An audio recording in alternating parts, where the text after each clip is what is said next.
બનાસકાંઠાના પાલનપુરમાં લોકશાહીના પર્વ નિમિત્તે જિલ્લા પોલીસ વડા પ્રશાંત સુંબેએ મતદાન કરીને નાગરિકો માટે જાગૃતિનું એક ઉત્તમ ઉદાહરણ પૂરું પાડ્યું છે। બનાસકાંઠા જિલ્લા પોલીસ અધિક્ષક પ્રશાંત સુંબે આજે વહેલી સવારથી જ પાલનપુરની પ્રસિદ્ધ વિદ્યામંદિર શાળા ખાતે મતદાન કરવા પહોંચ્યા હતા। લોકશાહીના આ પવિત્ર મહાકુંભમાં તેમણે એક જવાબદાર નાગરિકની જેમ નિયમિત પ્રક્રિયાનું પાલન કરીને પોતાના મતાધિકારનો ઉપયોગ કર્યો હતો। આ પ્રસંગે તેમણે માત્ર મતદાન જ નથી કર્યું, પરંતુ જિલ્લાના તમામ મતદારોને કોઈપણ ડર વગર નિર્ભય અને નિષ્પક્ષ રીતે મતદાન કરવા માટે આહ્વાન પણ કર્યું હતું।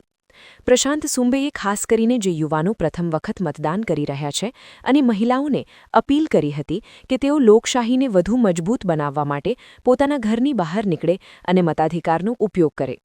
સમગ્ર જિલ્લામાં ચૂંટણી પ્રક્રિયા શાંતિપૂર્ણ રીતે સંપન્ન થાય અને ક્યાંય પણ કાયદો વ્યવસ્થાની સ્થિતિ ન ડહોળાય તે માટે પોલીસ તંત્ર દ્વારા કરવામાં આવેલી લોખંડી વ્યવસ્થા અંગે પણ તેમણે ખાતરી આપી હતી।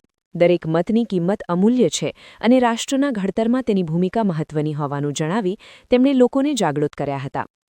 કહીએ તો જિલ્લાના રક્ષક ગણાતા પોલીસ વડાએ પોતે જ કતારમાં ઊભા રહીને મતદાન કરતા સામાન્ય જનતામાં પણ ઉત્સાહનો સંચાર થયો છે અને શાંતિપૂર્ણ મતદાન માટે એક પોઝિટિવ સંદેશ ગયો છે।